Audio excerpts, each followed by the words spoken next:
56 infrastructures construites et environ 700 lampadaires installés dans la région de Badjangara. Un bilan assez satisfaisant du projet Facilité de stabilisation de la région du Liptako-Gourma. De 2021 à maintenant, on enregistre 1500 bénéficiaires qui souhaitent le prolongement du projet qui prend fin. La question est en discussion dans les travaux du comité de pilotage réuni aujourd'hui jeudi. Préparatifs de la rentrée scolaire 2024-2025, les directeurs d'académie d'enseignement du pays sont en séance de travail avec le cabinet du ministère de tutelle. L'ordre du jour porte sur le point de la rentrée et le bilan de l'année écoulée. 3 nouveaux scanners pour les douanes maliennes, c'est pour les centres de Sikasso, Maïnamine et Diboli, pour un montant d'environ 18 milliards de francs CFA, des acquisitions qui vont considérablement faciliter les conditions de travail des agents, certitude du ministre de l'économie et des finances qui a présidé la cérémonie d'inauguration. D'un métier à un autre, la transition est bien possible. C'est le cas de Fodé Fofana, ex-orpailleur à agriculteur. Dans cette édition, nous allons partir à sa découverte dans une localité de Kenyeba où il exerce le métier depuis une quinzaine d'années. Et tenez-vous bien, notre paysan comptabilise un chiffre d'affaires annuel de plus de 10 millions de francs CFA grâce à ses arbres fruitiers. Bonsoir tout le monde, très heureuse de vous retrouver. 20e édition de la journée de l'excellence du Prytanée de Kati 2024. La cérémonie présidée par le Premier ministre récompense les meilleurs élèves et personnels enseignants du Prytanée. Voyons le reportage de Mamari Kone et Aliou Touré. Honorer l'excellence, célébrer les réussites des élèves et reconnaître les efforts exceptionnels du personnel et des partenaires de l'école. Tel est le sens de la célébration de la 20e édition de la journée de l'excellence du Prytanée militaire de Kati. Cette cérémonie est donc l'occasion de récompenser les meilleurs élèves qui se sont distingués par de bons résultats dans les domaines de l'enseignement académique, de l'instruction militaire, de l'éducation physique et sportive, ainsi que dans la discipline. Le bilan positif de cette année scolaire témoigne non seulement de la qualité des enseignements dispensés, mais aussi de l'engagement des élèves soutenus par leurs familles. Le Prytanée militaire de Kati, fidèle à sa mission, continue d'incarner un modèle d'éducation rigoureuse où la discipline, le respect des valeurs, la poursuite de l'excellence demeurent au cœur de nos actions. Nous pouvons tous être fiers des résultats obtenus et optimistes quant aux perspectives futures, tant pour notre école que pour la jeunesse malienne et africaine en général. Ces résultats reflètent l'esprit d'excellence qui définit le Prytanée militaire de Kati et l'engagement constant des autorités militaires à maintenir les conditions de vie et de travail pour les élèves. Les résultats 2023-2024 l'illustrent parfaitement. Les taux de réussite par classe sont les suivants. 7e année, 100% de réussite. 8e année, 93,89% de réussite. 9e année, 100% de réussite avec comme deuxième national notre élève Amadou Mamari Kamara qui a obtenu une moyenne de 18,54 au DEF. 10e année, 100% de réussite. 11e année, 100% de réussite. 12e année, 93,85% de réussite avec 56,02% des élèves obtenant une mention. Pour l'édition 2024, les prix décernés sont le prix d'honneur, le prix d'excellence, le prix de l'espoir et les prix d'encouragement. Le prix d'excellence est revenu à l'élève Wandiam Hassan Chimtouré de la terminale sciences exactes du Burkina Faso et celui d'honneur est remis à Ibrahim Ilou Kamara de la terminale sciences exactes du Mali par le Premier ministre. Le Premier ministre qui a d'ailleurs offert 10 ordinateurs aux meilleurs des classes. À ces différents prix s'ajoutent ceux offerts au personnel d'encadrement civil et militaire. À ceux qui reçoivent des distinctions aujourd'hui, je vous félicite à mon nom et au nom de l'amicale des anciens élèves du Prytanée militaire Mali pour ce travail acharné et votre détermination. Vous êtes des modèles pour vos camarades et nous tous. À ceux qui ne recevront pas de distinction cette année, à ceux qui n'ont jamais reçu de distinction au Prytanée militaire du Mali, ne vous découragez pas. Continuez à travailler dur, car votre moment de gloire viendra si vous restez persévérants. Des grands prix et autres prix ont été décernés aux majors des classes, aux meilleurs élèves et sportifs. La journée d'excellence a été mise à profit pour inaugurer le bloc matériel comprenant des bureaux, une salle de vidéosurveillance, 3 magasins, des toilettes, 2 grandes salles d'études et 2 salles de permanence pour le personnel encadrant féminin. Toutes les nations dans le monde qui sont respectées, qui se respectent, c'est parce qu'elles ont une armée forte. Tout dirigeant politique qui ne met pas l'armée dans les top priorités de ses activités, il ne travaille pas pour le peuple. L'armée, j'ai l'habitude de dire, c'est la colonne vertébrale d'une nation. Remercier tous ceux qui sont à la manœuvre dans la formation de nos militaires. L'encadrement qui donne les connaissances. Les militaires eux-mêmes qui sont formés ici. Les hommes qu'ils vont commander, qui sont sur le terrain. Eux et leurs administrés, je les appelle dans tous mes discours, Monebo Deon. On n'avait pas de pays. L'armée malienne, qui a restitué aux Maliens leur honneur et leur dignité. La sécurité physique, la sécurité alimentaire, la sécurité sanitaire, la sécurité éducationnelle. Ce sont les piliers de la légitimation d'un pouvoir. Et le gouvernement actuel, avec le chef de l'exécutif en tête, se sont dédiés à faire le maximum dans ces domaines. En plus de cela, je voudrais saluer les jeunes futurs officiers qui font notre fierté. Cette école, quand vous regardez, tous ceux qui font le management réel au Mali aujourd'hui, qui ont permis, avec le soutien de l'armée, de nous en sortir. C'est des anciens élèves, la plupart de cette école. La journée a été marquée par un sketch sur les pupilles de la nation et des chorégraphies sur la Confédération des États du Sahel, AES. A noter que le Prytanée militaire de Kati a pour mission de dispenser aux élèves des nationalités maliennes et étrangères un enseignement fondamental et secondaire, une instruction militaire et une formation physique et morale les prédisposant à la carrière militaire. Les élèves sont de 12 pays, dont le Mali. Dans des communiqués déposés à notre rédaction, le gouvernement de la République du Tchad condamne avec la plus grande fermeté les attaques terroristes ignobles perpétrées le 17 septembre contre des institutions politiques et militaires du Mali. Il exprime sa solidarité au peuple malien et promet d'apporter son soutien sans faille aux efforts du Mali pour restaurer la paix et la sécurité sur l'ensemble de son territoire. Le Conseil national de la société civile aussi condamne fermement l'agression lâche et barbare qui n'avait d'autres objectifs que de déstabiliser notre pays. Le Conseil national de la société civile réaffirme tout son soutien aux forces armées de sécurité et appelle les citoyens à fournir aux FAMA toutes les informations utiles pour leur sécurité. Enfin, pour l'Union nationale des travailleurs du Mali, en s'en prenant à des infrastructures stratégiques et aux forces de sécurité, les terroristes démontrent leur rejet des valeurs de paix, de justice et de cohésion qui anime notre nation. L'UNTM réaffirme son soutien indéfectible aux FAMA, exprime sa solidarité aux familles endeuillées et invite les autorités à renforcer les mesures de sécurité.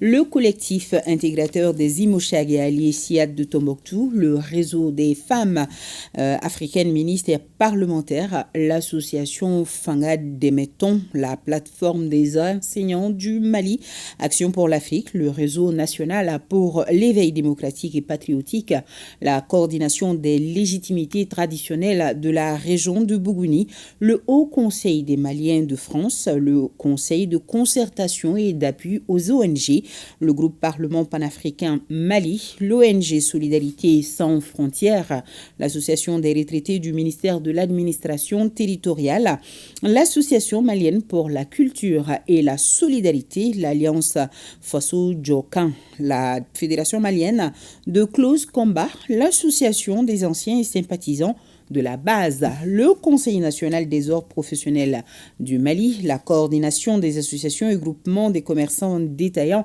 la coordination des associations des ressortissants et sympathisants de la région de Dioïla, le mouvement Assimi Kanumbao, l'association des jeunes chrétiens évangéliques, la PCMM, l'association malienne des magistrats et juges des comptes à la retraite, l'association Djalon Foulam Bekan, la coordination des associations et ONG féminines CAFO, la LIMAMA, l'association malienne de lutte contre le terrorisme, l'association malienne de lutte contre le terrorisme, la drogue et le trafic des personnes en Afrique de l'Ouest, Wassabaya, le syndicat national des transports du Mali, la FEDAMA, le réseau des Maliens de la diaspora, l'association pour la défense de la République Faso Lakanaton, le parti jeunesse Faso Bara, la COFOP, le parti politique Horizon, Fusil Mali, le mouvement pour le Maliko et Yerekoe, le mouvement Fasoko Mali, le parti malien du travail et de la refondation, l'Alima PAIG, le parti Myria, le mouvement patriotique pour l'alternance, le parti Union des patriotes pour le renouveau, l'Union des forces démocratiques, l'Alliance des associations et partis politiques pour le changement, le mouvement Le Mali Ma Patrie, malien tout court, le mouvement pour le rassemblement du peuple, le cadre de concertation des femmes des partis politiques, tous condamnent avec la dernière rigueur cette attaque terroriste et saluent le professionnalisme des forces de défense et de sécurité. Ils invitent et saluent la collaboration de la population. Le projet Facilité de stabilisation de la région du Liptako-Gourma prend fin cette année avec un taux d'exécution de 81%, un bilan assez satisfaisant. On enregistre de 2021 à maintenant 56 infrastructures construites et environ 700 lampadaires installés dans la région de Badjangara pour 1500 bénéficiaires qui souhaitent le prolongement du projet. La question est en discussion dans les travaux du comité de pilotage réuni aujourd'hui jeudi pour dégager les grandes orientations. Mohamed Kentao, Adama Kamara. C'est en 2021 que les activités du projet de la facilité de stabilisation de la région de Liptako-Gourma, fenêtre du Mali, ont démarré. Les communes de Dandoli, Doukombo, Dourou, Pignaribana et Bandiagara dans la région de Bandiagara sont les zones d'intervention. L'enveloppe budgétaire est estimée à environ 10 milliards de francs CFA pour 1500 bénéficiaires. Sous la coordination du gouvernement à travers le ministère en charge de l'administration territoriale, le projet est mis en œuvre par le PNUD. De 2021 à 2024, le projet de la facilité de stabilisation de la région de Liptako-Gourma a réalisé d'importantes activités. Notre intervention a permis de toucher plus de presque 150 000 bénéficiaires, directs et indirects, dont 40% de femmes bénéficiaires directs, y compris aussi les personnes déplacées internes. Dans les 5 communes cibles, plus de 100 infrastructures essentielles de base ont été construites et réhabilitées. À ces réalisations s'ajoutent environ 700 lampadaires, l'implication de plus de 3000 jeunes engagés dans les activités à haute intensité, dont 2000 femmes. Vu les résultats engrangés au profit des populations des zones concernées, les bénéficiaires souhaitent la prolongation du projet. Ce projet qui va prendre fin en fin décembre, ça nous donne quand même des appréhensions, puisque sur le terrain, en regardant l'impact du projet, en regardant la pertinence du projet, moi et mes populations, nous souhaitons vraiment la pérennisation de ce projet, pour au moins une année, pour que nous puissions quand même conserver les acquis. Le gouvernement salue l'engagement du PNUD et d'autres partenaires techniques et financiers aux côtés du Mali dans le processus de stabilisation du pays. Je voudrais particulièrement souligner 2 déterminants, notamment l'appui à l'amélioration des conditions de travail de l'administration à travers la réhabilitation du gouvernorat et la réhabilitation des infrastructures essentielles, des services sociaux de base. La présente réunion s'inscrit dans le cadre de la mise en œuvre de la facilité régionale de stabilisation dans le Liptako-Gourma. Cette initiative régionale est l'expression de la volonté des États du Mali, du Niger et du Burkina Faso pour trouver des réponses appropriées aux problématiques de paix, de sécurité et de développement. En effet, le présent comité de pilotage de la fenêtre du Mali se tient dans un contexte particulier, marqué par la mise en place de la Confédération de l'Alliance des États du Sahel, AES, le 6 juillet dernier à Niamey, République du Niger. Ce nouveau cadre de coopération vise non seulement à renforcer l'intégration économique entre nos États, mais aussi à œuvrer en vue de l'amélioration de l'environnement sécuritaire dans la région. Le ministre-colonel Abdoulaye Maïga a enfin ajouté que le gouvernement est engagé à poursuivre toute autre initiative salvatrice au bonheur des populations. 3 nouveaux scanners pour les douanes maliennes. C'est pour les centres de Sikasso, Maïna Mine et Diboli pour un montant d'environ 18 milliards de francs CFA. Des acquisitions qui vont considérablement faciliter les conditions de travail des agents. Certitude du ministre de l'économie et des finances. Alousseni Sanou a présidé la cérémonie de remise. Le compte-rendu de nos envoyés spéciaux, Alousseni Touré et Taeb Adjawakoui. Le scanner, cet instrument magique qui ausculte instantanément les camions qui passent en son sein, est l'une des acquisitions phares des douanes maliennes. 3 de ces machines ont été installées à Sikasso, Maïna Mine et Diboli. Ces acquisitions sont le fruit du partenariat entre l'État malien et des sociétés chinoises et russes. L'une a fourni, l'autre assure la maintenance. S'appuyant sur l'innovation indépendante et suivant les demandes des clients, nous fournissons la technologie la plus avancée, des produits exceptionnels et des solutions intégrées dans l'industrie d'inspection de sécurité à nos clients d'environ 174 pays et des régions dans le monde. Et le scanner qu'on installe au Mali est de FS6000. FS est l'abréviation de Fast Scan, scanner rapide. C'est aussi le scanner de dernière version et plus avancé. L'acquisition de ces scanners est l'une des étapes de l'internalisation des moyens d'inspection des importations. Pour rompre avec plus de 30 années de programmes de vérification des importations par des sociétés privées étrangères d'inspection, le Mali a mis fin, à compter de décembre 2017, au contrat sur le programme de vérification avant embarquement, initié par le gouvernement depuis 1989, et l'a remplacé par un nouveau concept appelé Programme moderne de contrôle des importations PMCI. Ayant choisi une mutation en douceur, une période transitoire de 5 ans a été définie dans le cadre du Programme moderne de contrôle des importations PMCI, et à cet effet, l'État du Mali s'est engagé le 3 janvier 2018 pour un contrat BOT, c'est-à-dire transfert de compétences, pour la mise en place du centre d'expertise technique. Il s'agissait de préparer les agents de l'administration des douanes à se réapproprier les fonctions de classement tarifaire et d'évaluation en douane. Force a été de constater, à l'échéance du délai contractuel, et malgré sa prorogation jusqu'au 31 décembre 2023, que tous les engagements n'ont pas été tenus.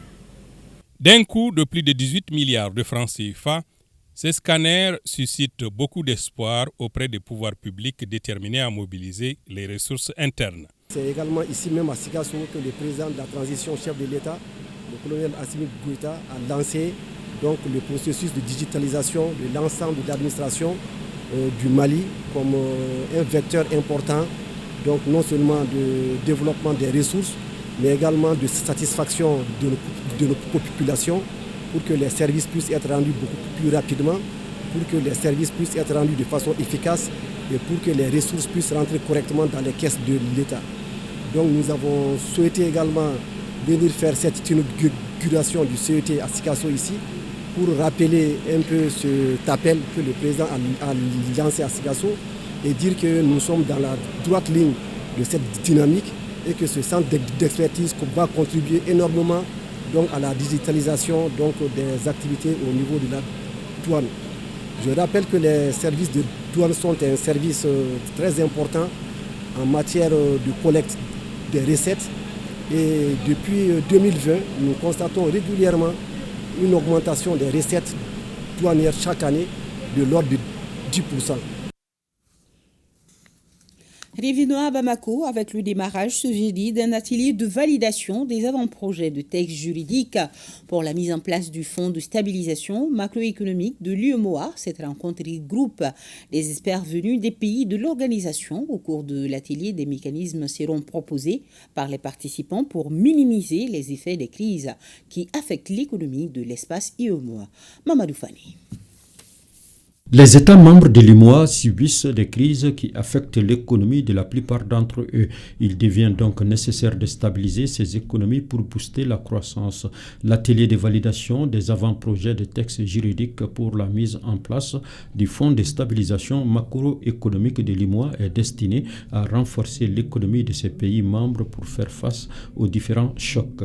Les experts des États membres et la Commission de l'UEMOA ont reconnu la nécessité de disposer d'un mécanisme de soutien pérenne visant à renforcer la résilience des économies face aux chocs et à améliorer la stabilité des cadres macroéconomiques. Cela s'est traduit par l'adoption des thèmes de référence pour la mise en place d'un fonds de stabilisation macroéconomique lors de sa réunion technique des comités nationaux de politique économique sur les dossiers de la surveillance multilatérale tenue du 27 septembre au 2 octobre 2021 à Abidjan, en Côte d'Ivoire. Je me réjouis que le projet de fonds de stabilisation macroéconomique qui constitue l'objet de notre réunion de ce matin vise principalement à renforcer la résilience des économies des pays membres de l'UEMOA et à contribuer à l'amélioration des cadres macroéconomiques des États. J'ai saisi cette occasion pour féliciter la Commission de l'UEMOA pour les efforts consentis en vue du renforcement de l'intégration entre nos pays. Au terme de 3 jours de travaux, les différents avant-projets de textes juridiques seront validés et soumis aux responsables de l'UEMOA. Faisons aussi le point de ce taux atelier. Il porte sur la validation du rapport profil pays du travail décent au Mali. Le rapport qui en sortira dressera un tableau de la situation de notre pays en la matière afin de servir à terme de boussole pour les politiques publiques pour la promotion d'emplois décents. Bemba Sibi Abdul Salam Bambara nous disent que tous les acteurs du secteur de l'emploi sont présents. L'impact des programmes et des politiques en faveur d'un emploi décent sur les 10 dernières années ont été évalués. Ceci à travers un rapport profil pays du travail décent au Mali. L'étude menée par l'Observatoire national de l'emploi et de la formation est ainsi soumise aux différents acteurs de la question de l'emploi pour validation. Les indicateurs du travail décent analysés dans ces rapports sont répartis en 10 chapitres qui couvrent les 4 composantes stratégiques de l'agenda du travail décent. Le chapitre 1 retrace le contexte économique du pays. Le chapitre 12 a été intégré dans le document pour faire un état de lieu des principaux indicateurs ODD liés au marché du travail. Le rapport profil pays du travail décent dresse donc un tableau complet de la situation du travail décent au Mali en se basant sur des données statistiques et juridiques. Quand on regarde la quintessence du rapport, on se rend compte que les conditions de travail s'améliorent de façon générale. Le rapport aborde aussi la question du travail des enfants. À ce niveau, il y a quand même des efforts à faire encore et surtout au niveau de l'égalité des chances pour l'accès au travail et des conditions de travail pour les hommes et les femmes également. Il y a des améliorations. L'État a adopté des textes de loi pour offrir de meilleures conditions de travail aux femmes. Et donc, il y a des efforts qui ont été constatés à ce niveau-là. Il y a beaucoup d'efforts qui ont été constatés également au niveau de l'amélioration du dialogue social, donc à travers notamment l'adoption d'un pacte de stabilité sociale. Ce document soumis à validation est appelé à être une boussole devant guider les politiques publiques dans la mise en place de stratégies pour l'accès à un emploi avec un salaire garanti et une couverture sociale pour les travailleurs. Solidarité autour des sinistrés en cette semaine nationale de la réconciliation. Les membres du Conseil économique, social, environnemental et culturel rendent visite à ceux ayant trouvé refuge à l'école primaire de Dontémé, c'est à Djikoronipara, en commune 4 du district de Bamako. Abibatou Koyan Djakité, Makan Djakité pour le reportage. En ce jeudi pluvieux, La pluie a fait une pause matinale à l'école Dantemé de Djikoroni-Para en commune 4 du district de Bamako. Cet établissement scolaire accueille depuis une dizaine de jours une cinquantaine de familles sinistrées. Il s'agit des pêcheurs qui ont pour résidence habituelle les berges du fleuve Niger côté rive gauche du district de Bamako et qui se sont retrouvés ici suite à l'inondation de leur domicile. Ils ont reçu une délégation du Conseil économique, social, environnemental et culturel qui est venue leur apporter le soutien moral et financier de l'institution.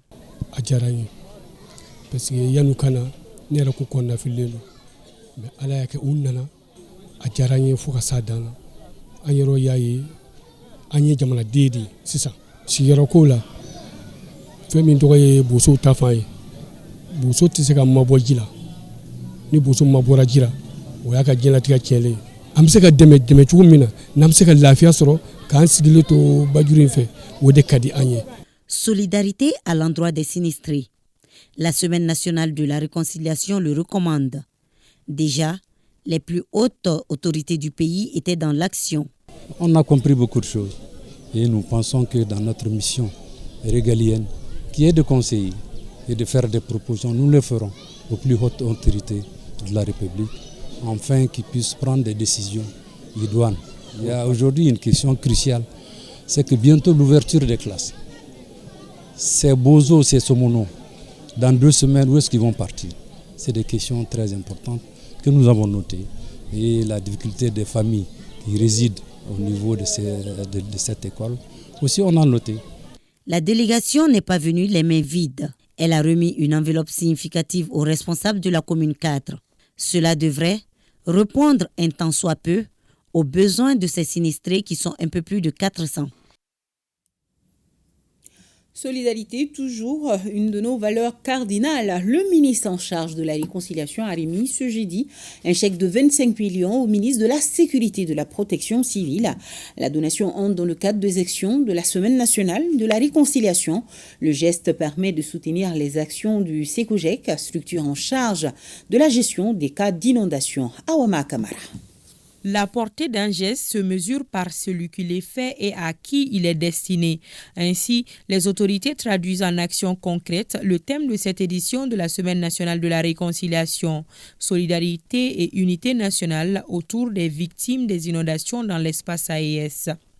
Le chef d'orchestre de la CENAR remet un chèque géant de 25 millions de francs CFA à son collègue en charge de la protection civile, destiné au Centre de coordination et de gestion des crises et catastrophes Sekojek. Un geste d'une grande portée dans la situation que vit le pays. J'ai eu la chance et j'ai eu l'insigne honneur d'être présent le mardi au Sekojek, où je les ai vus en œuvre, en direct. Ça m'a impressionné. C'est vraiment le lieu de saluer leur professionnalisme, de saluer leur initiative, de saluer leur engagement et surtout le sang-froid, le calme avec lequel ils gèrent les situations et c'est eux qui poussent les pions derrière leur ordinateur, derrière leur caméra et vraiment de façon efficace. Voilà pourquoi ça m'a renforcé dans ma décision d'apporter un appui symbolique au ministère de la Sécurité, au profit du Sekojek, pour vraiment encourager le travail qu'ils font, mais aussi les aider un peu dans la façon dont ils fonctionnent. Un geste de réconfort pour les bénéficiaires. Il salue la solidarité gouvernementale. On a une forte volonté politique au niveau du département de la réconciliation qui se traduit par une thématique en lien avec les inondations et en lien avec l'assistance aux victimes des inondations. Le message, c'est vraiment de remercier toute cette forte volonté politique qui s'est d'abord dessinée par la déclaration de l'état de catastrophe nationale par le Premier ministre, un conseil des ministres extraordinaire présidé par le président de la transition, chef de l'État, le colonel Assimi Goïta, et qui a impulsé toutes ces actions de solidarité à travers l'annonce qui a été faite lors du Conseil des ministres spécial. Je ne cesserai de vous remercier pour cette initiative d'avoir dédié cette semaine aux inondations qui sont une réalité. Changement climatique oblige, dérèglement climatique oblige. c'est une réalité et c'est d'actualité. Et merci pour cette initiative. Merci encore une fois pour la visite que vous avez eu à effectuer au Secojec. Pour rappel, les inondations ont touché à la date d'aujourd'hui plus de 7000 ménages qui sont pris en charge par le gouvernement. Préparatifs de la rentrée scolaire 2024-2025. Les directeurs d'académies d'enseignement du pays sont en séance de travail avec le cabinet du ministère de tutelle. L'ordre du jour porte sur le point de la rentrée, le bilan de l'année écoulée. Ils mettront la journée d'échange à profit pour évoquer également les contraintes qui entravent le bon déroulement des cours. On va retrouver Fademba Keita qui nous explique tout sur cette rencontre.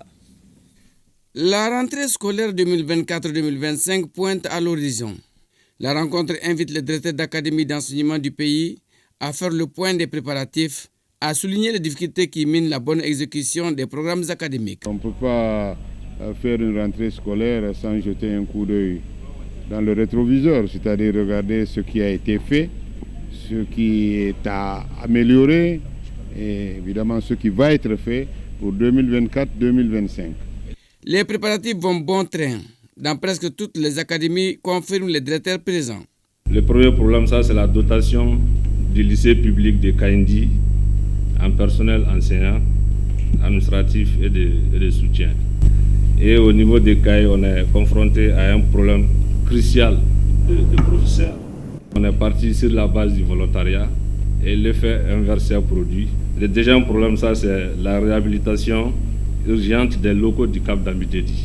À Kenyeba, le personnel de l'Académie d'enseignement occupe provisoirement les locaux du Conseil de cercle. Au problème des véhicules de service s'ajoutent plusieurs autres défis à relever impérativement. Notre première difficulté à Kenyeba, ça c'est au niveau du lycée, où nous manquons crucialement des professeurs. La leçon que je peux donner, ça c'est le cas du professeur de philosophie. Nous avions 2 professeurs de philosophie. À la dernière mutation, on a pris 1. Pas seulement au lycée, même dans les écoles fondamentales, le même problème se pose. C'est pourquoi on a sollicité la création d'un IFM à Kenyeba. Quant aux écoles occupées par les victimes d'inondations, des dispositions selon eux sont en cours en collaboration avec les autorités politico-administratives, les directions régionales du développement social. Ils promettent leur octroyer des abris avant le 1er octobre, date officielle de la rentrée scolaire 2024-2025. La Direction nationale de l'éducation non formelle et des langues nationales a tenu une conférence débat sur le thème officialisation des langues nationales, enjeux et défis. Le but est de faire valoriser nos langues en faisant d'elles des moyens de travail, d'éducation et de cohésion sociale. Cette session s'inscrit dans le cadre de la Journée internationale de l'alphabétisation édition 2024, nous précise Soumaou Haïdar. La Direction nationale de l'éducation non formelle et des langues nationales s'inscrit dans une dynamique de promotion et de valorisation de nos langues nationales. Elle met à profit la Journée internationale de l'alphabétisation pour organiser une conférence débat sur le thème « Officialisation des langues nationales, enjeux et défis ». Je suis optimiste dans l'avenir. Optimiste plus qu'un titre parce que quand un enfant ou bien une femme, un jeune Urolo va apprendre dans sa langue maternelle comme médium d'enseignement, il sera plus facile vraiment d'apprendre dans sa langue maternelle que dans l'autre langue. Il faut que nos langues deviennent nos outils de travail, que ce soit à l'école, dans les institutions, au niveau de l'administration, au niveau des collectivités territoriales. Partout, nous devons travailler à l'Assemblée nationale. Nous devons travailler dans nos langues nationales. L'objectif de la structure est de faire de nos langues nationales des vecteurs sûrs de communication, de paix, de refondation et surtout de développement.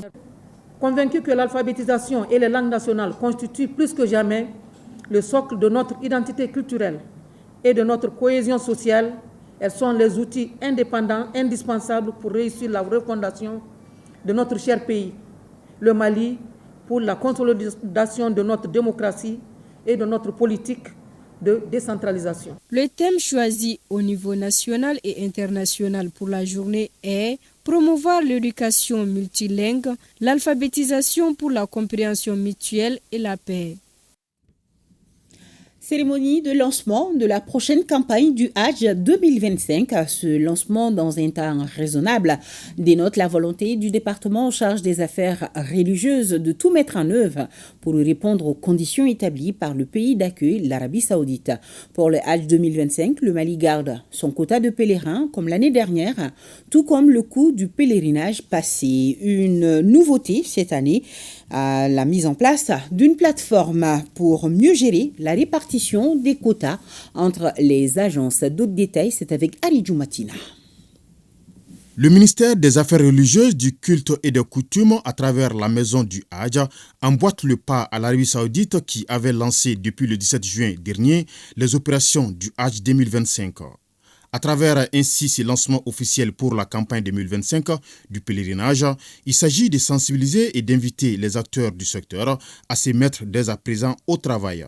Aujourd'hui, c'est pour officialiser et pour aussi sensibiliser les acteurs de Hajj. Parce que cette année, il y aura quand même des changements dans la distribution des quotas.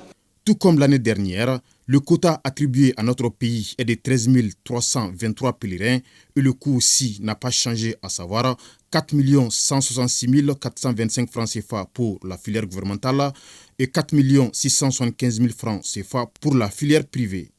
Le quota sera mis sur une plateforme et la plateforme ça sera lisible et transparente pour l'ensemble des acteurs, c'est-à-dire c'est le pèlerin qui est le quota. Une agence qui arrive à trouver n'importe quel nombre de pèlerins, s'il a des pèlerins réels, il peut avoir le quota sans problème. C'est-à-dire on ne doit pas avoir une agence qui dit que j'ai un pèlerin qui n'ai pas de quota. Et ça c'est fini au Mali, Inch'Allah. Nous sommes en train de nous organiser, surtout qu'il y a une reformulation dans l'organisation même du Hajj cette année. Donc nous avons du travail. Inciter les futurs prétendants au pèlerinage à se hâter pour que les choses puissent se faire rapidement. À en croire le ministre en charge des affaires religieuses, le Mali fait partie des pays cités en exemple en Arabie Saoudite en matière d'organisation du Hajj, une dynamique enclenchée par les plus hautes autorités depuis quelques années. Le président de la transition pour la question des Hajj nous a facilité tout et nous a ouvert toutes les portes pour qu'ils puissent faire ces Hajj. C'est le lieu aussi de les remercier. J'appelle l'ensemble de la population malienne, ceux qui font partie des gens au Hajj, et même ceux qui vont avec leurs propres sous, de venir très vitement pour s'inscrire au niveau de la maison Hajj et au niveau des agences privées qu'ils souhaitent aller avec.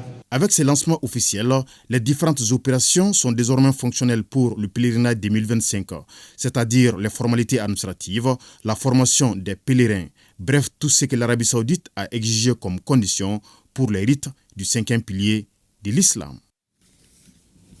Signature d'une convention entre l'Agence de gestion du Fonds d'accès universel AGEFO et l'autorité de protection des données à caractère personnel. Objectif, protéger les citoyens face aux conséquences de la mauvaise utilisation des nouvelles technologies de l'information et de la communication dans tous les aspects de notre vie quotidienne. Mamadou Fani. C'est un partenariat de réseau mais aussi de complémentarité qui vient ainsi d'être scellé entre l'Agence de gestion du Fonds d'accès universel AGEFO et l'autorité de protection des données à caractère personnel APDP. À travers cette signature de convention de collaboration, les deux structures s'engagent à renforcer les instruments juridiques au profit des populations. La convention avec l'APDP permettra la mise en place d'un instrument juridique adéquat qui va diversifier ses domaines d'intervention avec l'initiation des partenariats axés sur la réalisation d'actions auprès des professionnels des secteurs publics et privés, ainsi que des particuliers. Et d'autre part, à l'AGEFO, de s'acquitter au mieux d'une de ses missions régaliennes, à savoir promouvoir le développement de l'accès universel et ou des services des technologies de l'information et de la communication sur l'ensemble du territoire national. Cet accord marque un pas significatif vers la réalisation d'une vision commune aux deux organes qui est de promouvoir l'accès universel au numérique tout en assurant la protection des droits fondamentaux de nos citoyens. L'objectif commun de nos organismes est de développer des solutions qui favorisent l'inclusion numérique tout en veillant à ce que les citoyens maliens, notamment les plus jeunes, soient protégés contre les risques liés à l'utilisation des technologies Nous travaillerons ensemble pour prévenir la cybercriminalité, sensibiliser sur les dangers d'une exposition abusive aux écrans et promouvoir une hygiène numérique qui respecte nos libertés fondamentales et notre vie privée. Les défis auxquels les deux structures doivent désormais faire face est la lutte contre la cybersécurité et la protection des données. Tenue ce samedi de la conférence nationale du mouvement patriotique pour le développement en 4e région, retrouvons Amidou Diallo et Bassi Traoré. L'unité nationale et le soutien indéfectible aux femmes, piliers de la souveraineté et du développement durable, c'est le thème d'une conférence initiée par les MPD, Mouvement patriotique pour le développement. Le thème a été choisi pour permettre le peuple malien à comprendre pourquoi et comment rester derrière cette force armée de sécurité. Une conférence nationale qui a pour objectif aussi de proposer vraiment des propositions concrètes à nos hautes autorités pour essayer de bien mener à bon port cette transition. Au peuple malien de comprendre comment forger le patriotisme et le panafricanisme en général. Les efforts remarquables des femmes, les bienvenus de l'Alliance des États du Sahel sont soulignés au cours de cette rencontre. Cette conférence a été bénéfique. On a compris beaucoup de choses sur les efforts des autorités de la transition. Nous ferons tout pour sensibiliser d'autres personnes.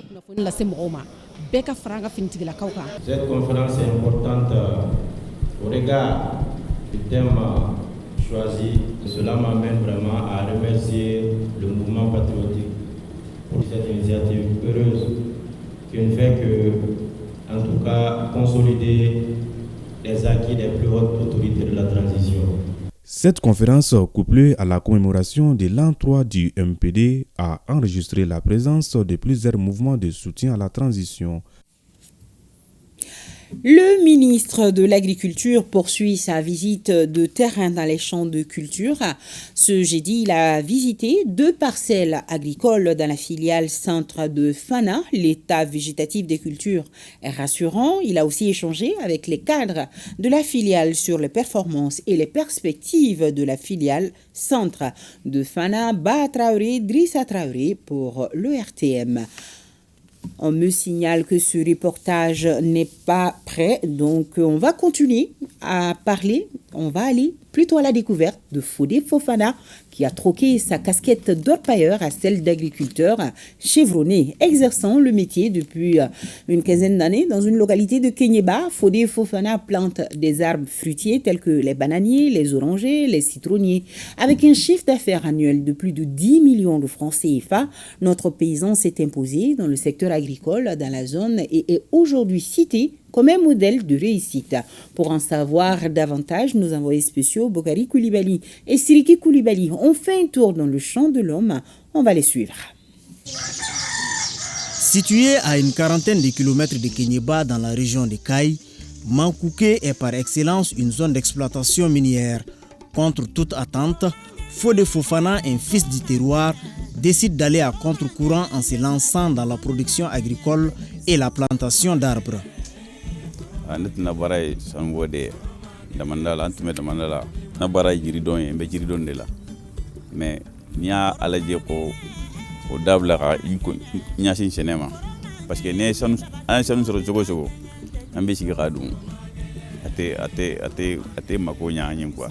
Dans ce champ de plus de 7 hectares, on trouve plusieurs variétés d'arbres fruitiers. Coût d'investissement annuel plus de 3 millions de francs CFA. Namasa juki me warula ye voilà ye côté doyi hona we juki me duruye bon papa ye o trafo ju ba keleni keme fla lemru ju ye juki me duruye mangru ju ko ni keme fla biagi be avocat be pambala musi be mandarini be anana be bo anana afana be juki me fla bon lemru la koni sango sa 4 millions 500 ninjigira 3 millions 500 nyeso jo ahiji bombe kan misiu fana sa beran be mulu ka olu fe beran misi be sarabe ba fana be. La plantation d'arbres n'est pas la seule activité dans ces vergers. Fodé cultive également du maïs, de la patate douce ou encore du haricot vert. Grâce à son abnégation au travail, il a su imprimer sa marque et s'imposer dans le monde paysan à Kéniéba. Il est aujourd'hui cité en exemple parmi ses pairs.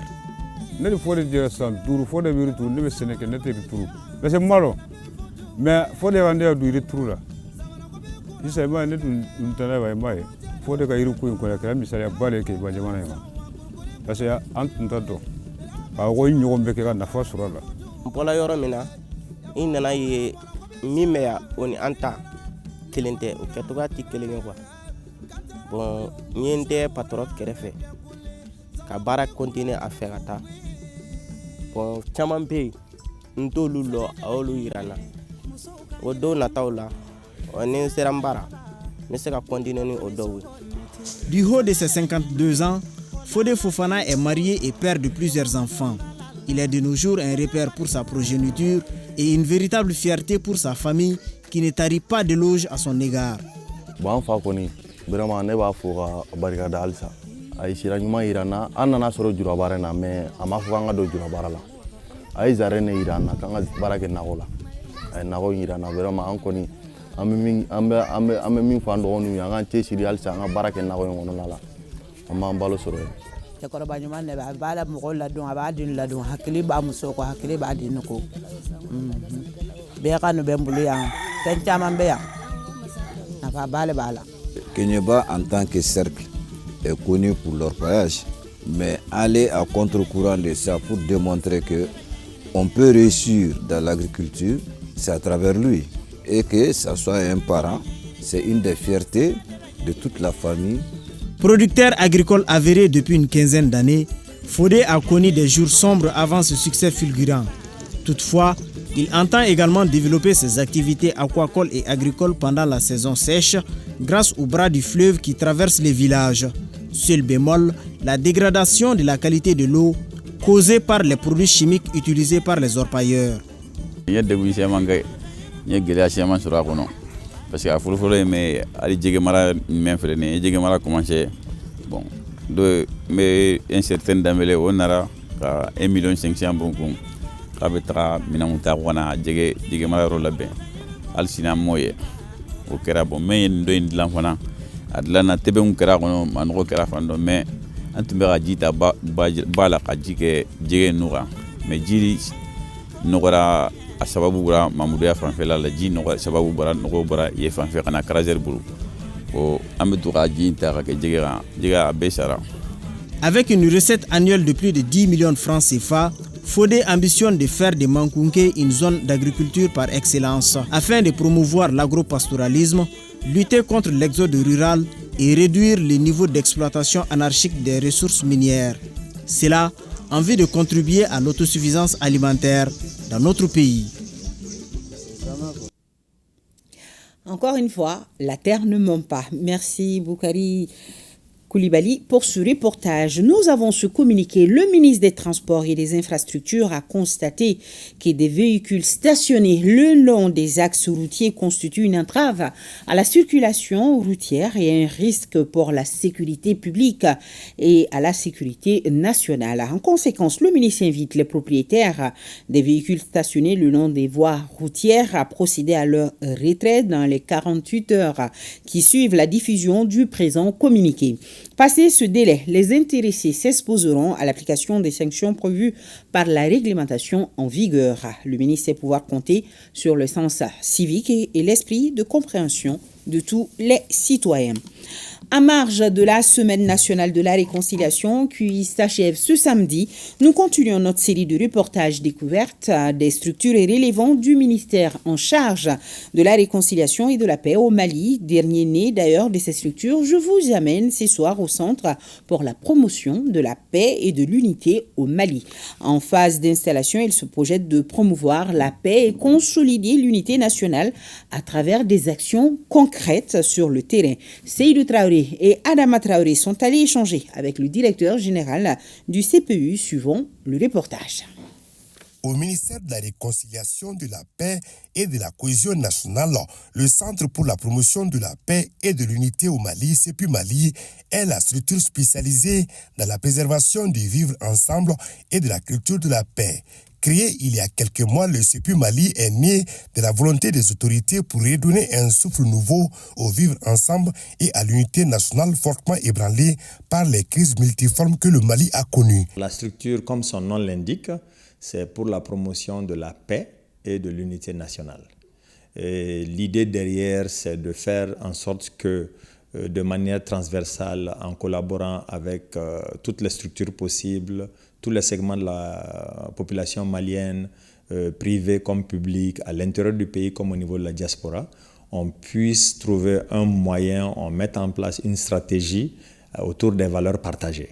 Pour arriver à la paix et à l'unité nationale, un canevas de travail est déjà établi. Il s'agit essentiellement de rétablir la confiance, de prendre en compte certaines recommandations du processus CVJR et de faire que tout ce qui reste en suspens en matière de passerelle, en matière de voies de communication, information possible, sensibilisation possible, pour qu'on se mette autour de la maison Mali, comme on le dit en Bamananga, en Beka Doubado, qu'on se retrouve pour vraiment que les tensions, les mésententes, les incompréhensions soient évacuées progressivement. Un travail de mémoire d'histoire puisé dans nos héritages. Il faut également un accompagnement financier pour appuyer les études, la recherche, la formation pour asseoir les piliers du centre et le département mémoire, celui de la promotion de la paix, sans oublier la documentation et la communication. La vision du centre de promotion de la paix et de l'unité s'inscrit dans celle plus large du département même, du ministère même en question.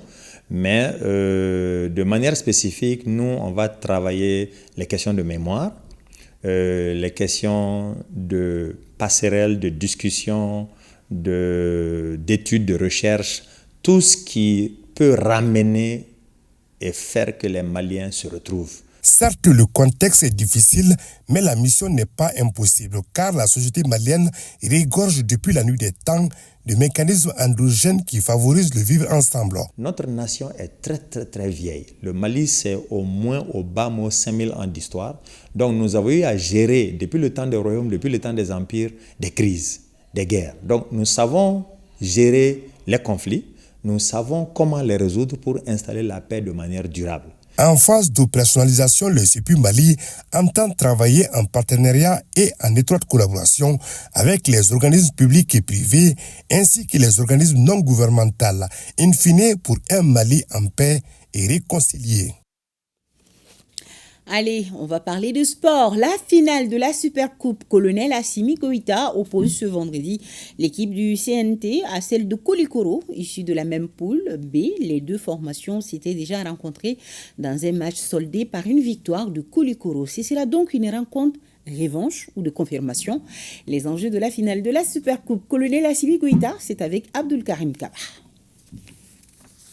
Se connaissant parfaitement, l'affiche de la finale de la Supercoupe Colonel Assimi Goïta, CNT Koulikoro, est un remake de la première rencontre de la poule B de cette compétition. Après la défaite contre Koulikoro en premier match, l'équipe du CNT a enchaîné 4 victoires pour être en demi-finale puis écarter Bamako. Pour la finale, surtout une première, le CNT compte se donner à fond pour inscrire son nom au palmarès de la Supercoupe Colonel Assimi Goïta. Le CNT en finale, c'est une première. Ça fait trois fois comme ça, on se qualifie pour les demi-finales. Malheureusement, le parcours s'arrête en demi-finale. Mais cette année, Dieu a voulu qu'on soit en finale. L'objectif, c'est de gagner la compétition. Après 4 victoires et un nul à la phase de poule, la formation de Koulikoro joue doucement son tournoi et sûrement en éliminant l'équipe de Ségou en demi-finale. Pour les jeunes de la capitale du Méguitan, être en finale, c'est pour l'emporter. La finale, c'est un autre match. On va préparer comme on a préparé le demi-finale. Inch'Allah, j'espère qu'on sortira grandi, Inch'Allah. Sur le plan organisationnel, tout est mis en place pour la bonne tenue de cette finale de la Supercoupe Colonel Assimi Goïta, édition 2024. Nous allons avoir d'abord une finale inédite, ensuite une finale qui sera engagée. Et nous pensons que nous aurons beaucoup de buts. Et comme nous avons à dire depuis le départ, c'est toute la jeunesse qui va gagner. Nous avons bien préparé cette finale. Il y aura beaucoup d'activités. Il y aura d'abord des artistes qui vont prester et beaucoup de surprises, des marionnettistes. Nous avons aussi des parachutes qui vont nous faire venir nos ballons et puis les drapeaux. tout est préparé pour que l'armée soit avec nous pour la fête, pour que la jeunesse soit avec nous, pour que le gouvernement soit là. En tout cas, tout est fin prêt pour qu'il y ait une belle fête et nous demandons la mobilisation générale autour de cette finale. Tous donc ce vendredi au stade Mamadou Konaté pour la finale de la Supercoupe Colonel Assimi Goïta à partir de 14h30. En levée des rideaux, l'équipe du gouvernement et de la présidence jouera contre celle du CNT. Abdul Karim Kaba nous signale que pour la 3e place, l'équipe de Bamako a battu cet après-midi Ségou par 4-0. La grande finale de la Supercoupe Colonel Assimi Goïta se joue donc demain, vendredi 20 septembre 2024, au stade Mamadou Konaté. Elle mettra aux prises CNT et Kouloukoro, mise en place terminée à 14h30. Et bien sûr, vous pouvez suivre la cérémonie en direct sur ORTM 1 et la chaîne 2. En 32 ans d'existence, l'agence de cession immobilière ACI est devenue une référence au Mali dans la vente de parcelles viabilisées dans la construction d'ouvrages divers. La société est aujourd'hui en phase de relance avec de nombreux projets en vue, selon la présidente directrice générale. Je vous propose d'écouter Madame Ba Arabia Touré. Elle répond aux questions de Yaya Konaté au compte de l'invité de la semaine. Au niveau de l'ACI, disons que nous avons de très grands projets en cours. Déjà, comme je vous dis, c'est en premier lieu de voir comment l'ACI va commencer à s'attaquer aux régions. C'est-à-dire rentrer, aujourd'hui nous avons 19 de nouvelles régions qui ont été créées. L'idée, c'est de pouvoir créer de nouveaux quartiers administratifs viabilisés à usage d'habitation. Nous avons des quartiers viabilisés à usage commercial. Et aussi des quartiers administratifs pour qu'ils pourront loger les structures aussi de l'État. Donc, au-delà de cela, c'est de surtout, vous avez dû entendre les différents projets en cours au niveau de l'ACI. Les lotissements de l'ACI désormais logent le projet de l'AMIPOL, qui est la dotation de 1000 logements à l'amicale de la police. Nous avons aussi les terres de l'ACI qui devront être dotées au syndicat des douanes pour l'attribution de 2000 logements pour les membres du syndicat. Nous avons aussi le projet d'aménagement des berges, qui aujourd'hui est l'un des projets phares de la société. Nous avons aussi un projet en cours qui est le projet de la cité Malikoura, où nous offrons des logements de type F4 et F5, où nous avons réellement redynamisé en fait le concept immobilier, c'est-à-dire des logements, des villas modernes, confortables et aussi ce qu'on peut appeler smart. À retrouver Yaya Konaté, Madame Ba Arabia Touré, la présidente directrice générale de l'ACI, après le programme PEMI Mali. Donc, c'est dans l'invité de la semaine. Ce taux de communiqué, le ministre du Travail, de la fonction publique et du dialogue social communique en application des dispositions de la loi numéro 05040 du 22 juillet 2005 relative aux fêtes légales en République du Mali. La journée du lundi 23 septembre 2024, lendemain de la fête de l'indépendance de la République du Mali et de la fête du Maouloud, baptême du prophète Mohamed, paix et salut sur lui, est chômé et payé sur toute l'étendue du territoire national.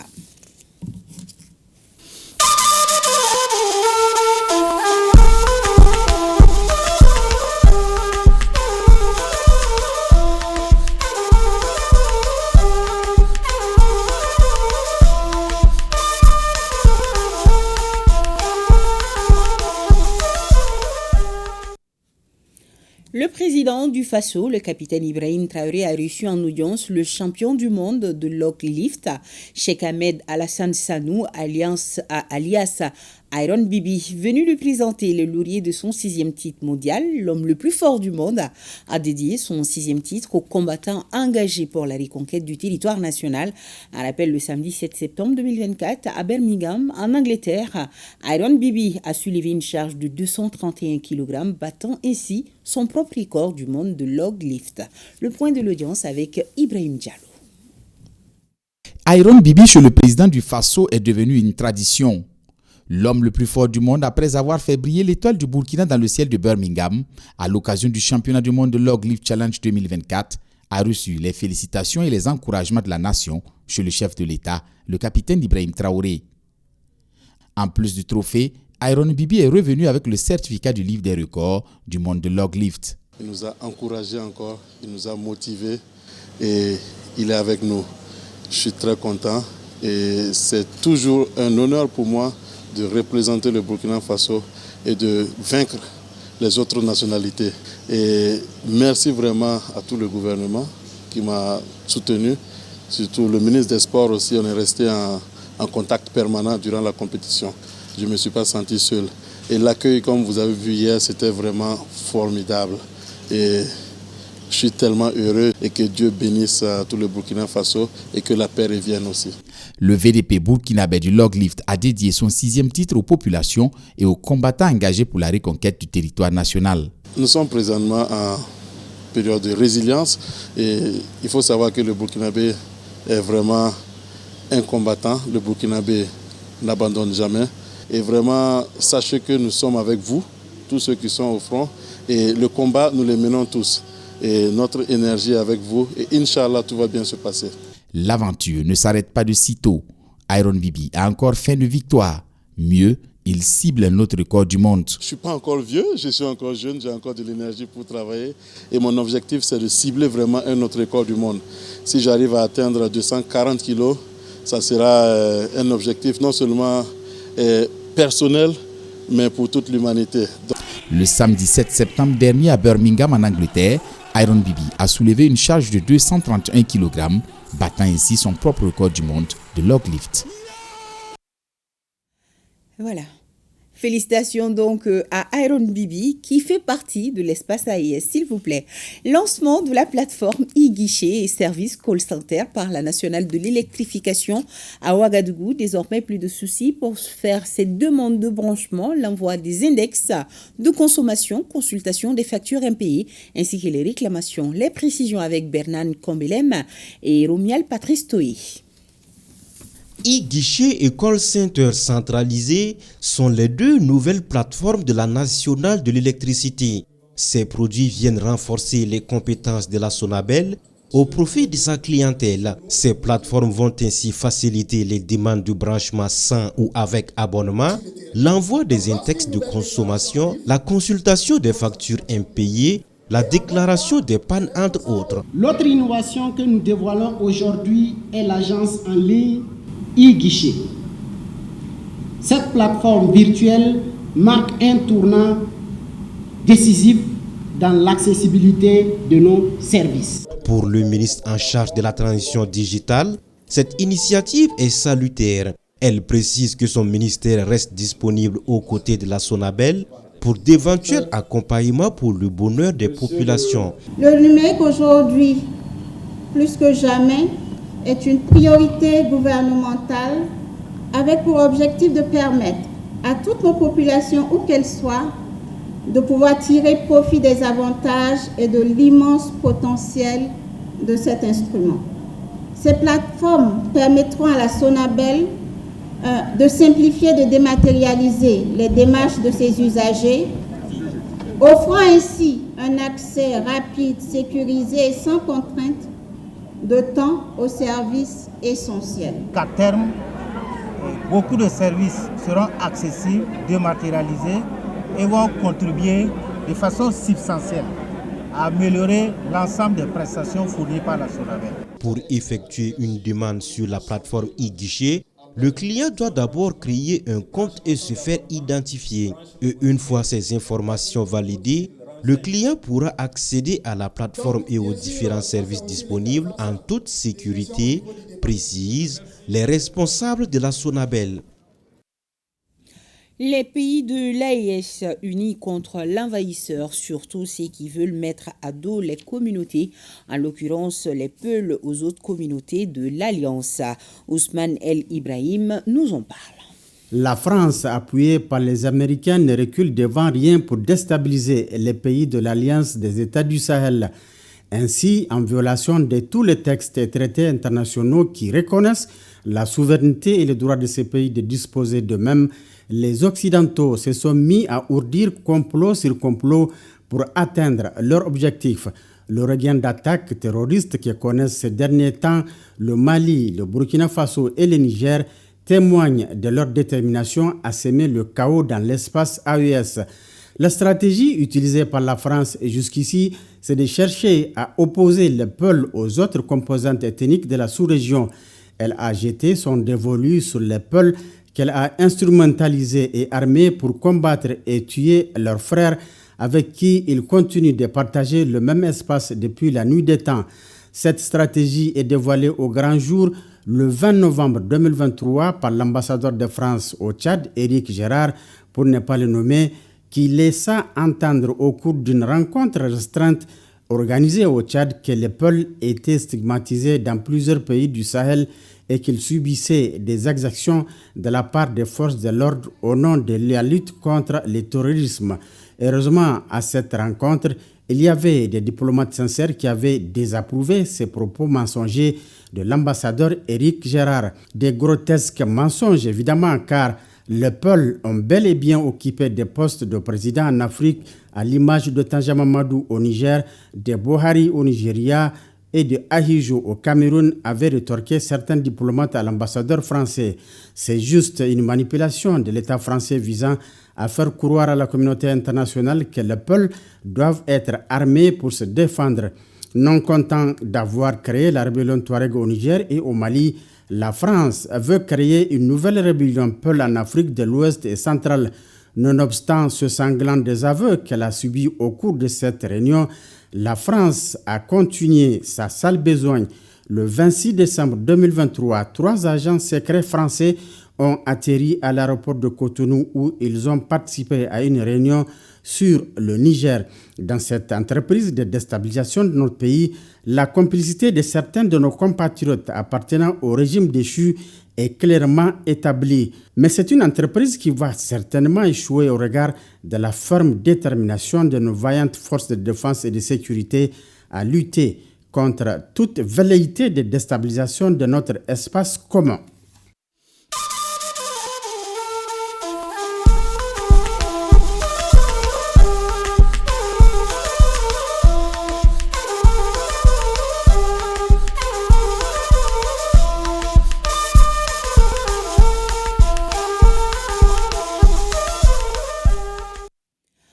Rappelle ce communiqué avant de fermer définitivement ce journal. Le ministre du Travail, de la fonction publique et du dialogue social communique en application des dispositions de la loi numéro 05-040 du 22 juillet 2005 relative aux fêtes légales en République du Mali. La journée du lundi 23 septembre 2024, lendemain de la fête de l'indépendance de la République du Mali, de la fête du Maouloud, baptême du prophète Mohamed, paix et salut sur lui, est chômée et payée sur toute l'étendue du territoire national.